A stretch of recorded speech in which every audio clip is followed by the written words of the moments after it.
Hey Algebra 1, sorry about the delay. I was trying to make sure this was legible for you and it took a little longer than I thought. So today we're talking about properties of real numbers.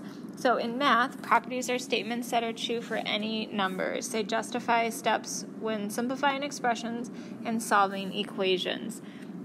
So just because I'm a little new to this, I'm going to be enlarging it so I can write a little bit more clearly for you. So just bear with me while I'm trying to learn this new way of doing things.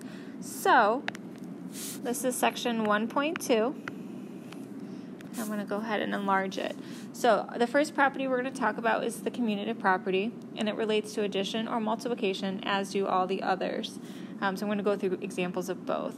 Under the main idea, the order of values does not matter.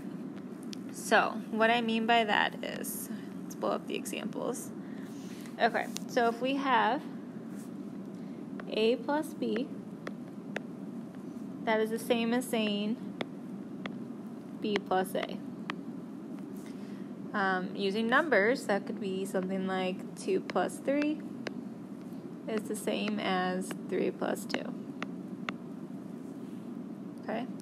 Same thing holds true for multiplication. If you have x times y, that is the same as y times x. And then using numbers as an example, 5 times 4 is the same as 4 times 5, because those both equal 20, right? Okay, so zooming back out, the next property is called the associative property, and again, it relates to addition and subtraction. And this is where grouping of values does not matter. So with grouping symbols, I'm talking about parentheses. So again, I'm going to enlarge the example spot so I'm able to write. So the first example is going to be addition again. And so if we have variables using grouping symbols of a plus b, and they're added to another variable c, that is going to be equal to the variable a plus your grouping symbol b plus c. Using numbers, here's my example.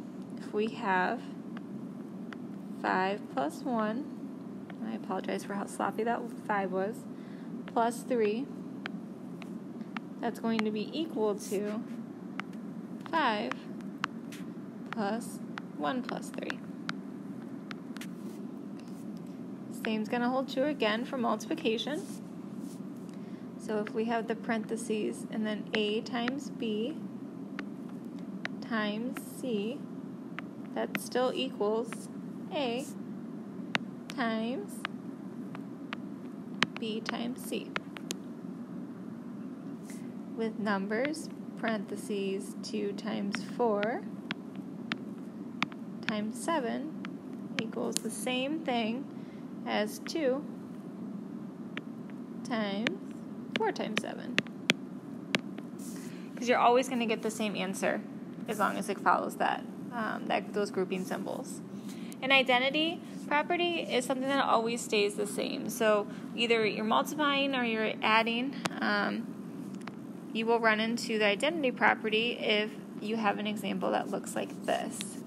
If you have the variable a plus 0, you didn't add anything to it, so that's just going to stay a. With multiplication, if you take a times 1, we know anything times 1 is just itself, so that's also going to be a. And that's one of my favorites because it's one of the easiest. So zooming back out, we have the inverse property, and that means you're using the opposite to cancel out a value.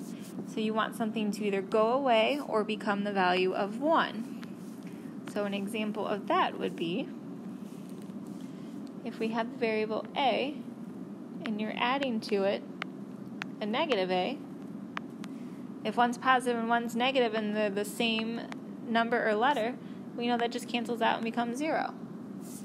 If we're multiplying and we have a times the reciprocal of it, or its opposite, of 1 over a, the a's would end up canceling and we're left with the number 1. Again, another favorite of mine. Moving on out to the property of 0. We know from our basic math skills that anything times 0 is always going to equal 0. So when we're multiplying, anything that we multiply by 0 will stay 0. So whether it's 17 times 0, that equals 0. A times 0, even though it's a variable, it's still going to equal 0. And then a negative, sorry, I wrote this wrong, a negative, that's supposed to be a 1. Let me erase that so you guys can see it a little bit better.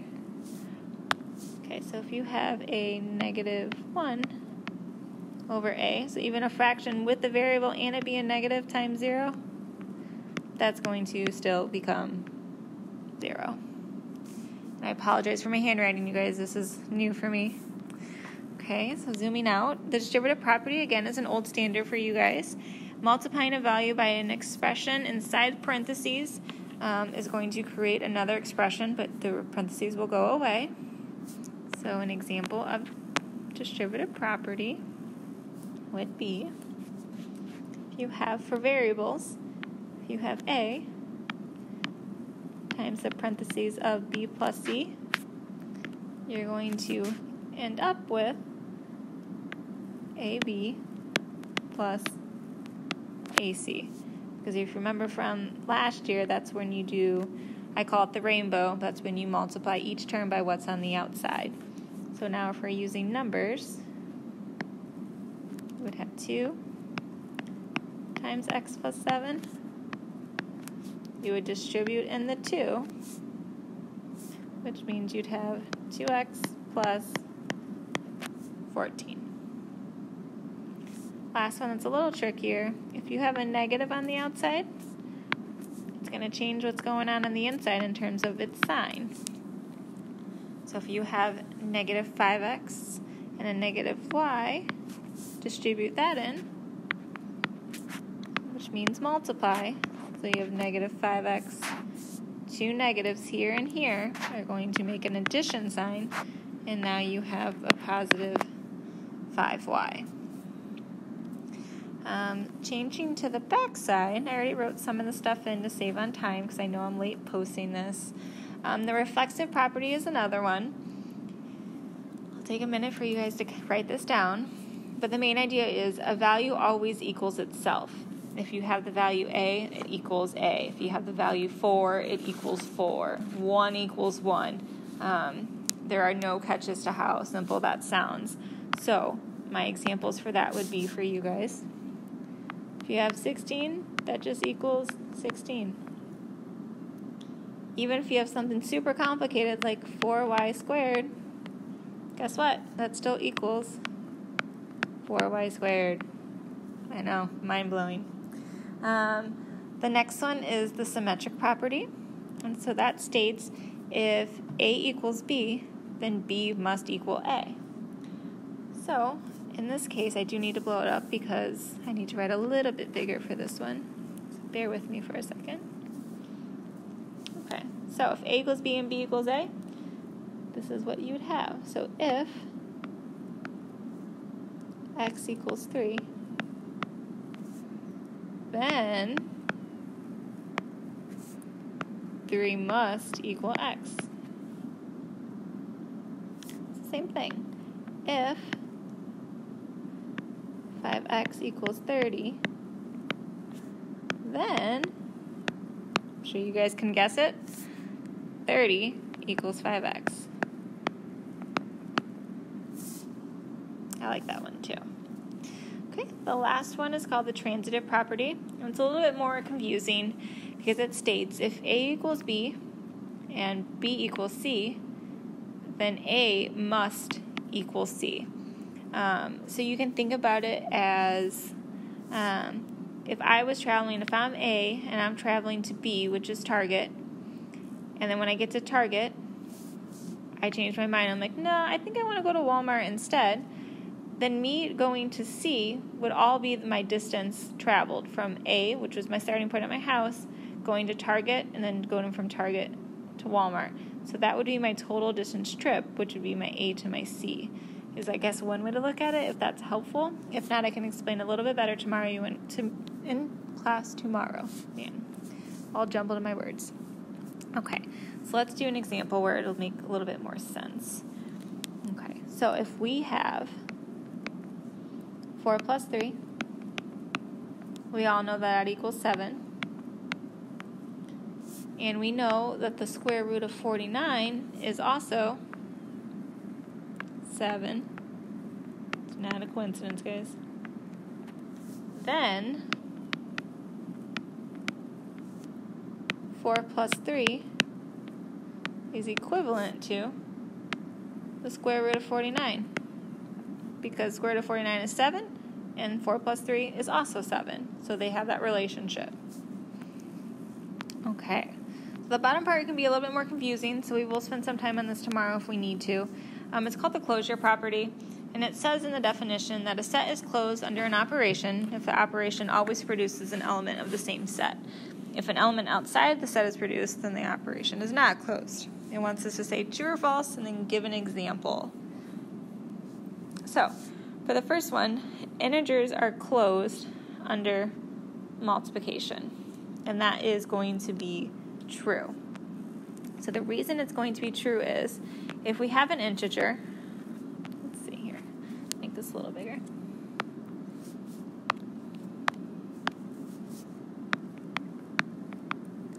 So we know from yesterday integers are negatives and positive numbers.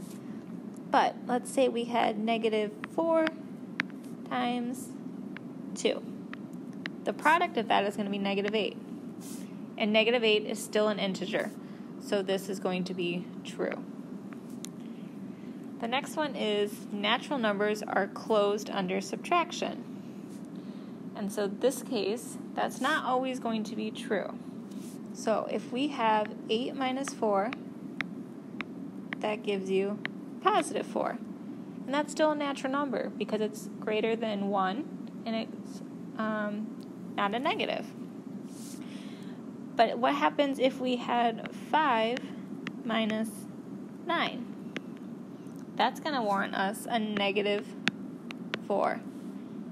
Natural numbers can never be negative, so that's false. Okay. The next one says even numbers are closed under addition, and that one is true. If you're adding any even number ever to another even number, you're always going to get an even number. It's only going to change when you add in an odd. So the next one says irrational numbers are closed under division. So in this case, that's false because we do have some irrational numbers that when you divide them, they come out to be an integer or a natural number. So the most common irrational number that we know is pi. And if we have a division problem, that means we're going to have pi divided by pi.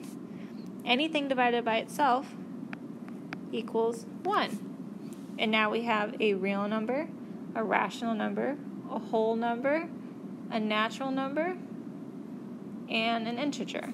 So this is going to be false. It's not closed. And then lastly, perfect squares are closed under subtraction. So a perfect square is anything you can take the square root of nice and neatly. So in this case, I'm going to use the square root 25. That's a perfect square. Perfect square again. Oops, that should be a subtraction sign. Minus 4. That equals 21. Can you take the square root of 21 without getting a decimal? The answer is no. So this would be false. Okay, I hope that you guys are understanding this a little bit, and we will continue this tomorrow in class, so bring your questions if you have any. I am so sorry that this is out late, but I was just trying to figure out how this whole thing worked. I promise tomorrow will be on time and you guys will be ready to go, and I appreciate you guys sending emails as a reminder because I am still sitting at school and trying to get this done for you. So have a great night, and I will see you all tomorrow.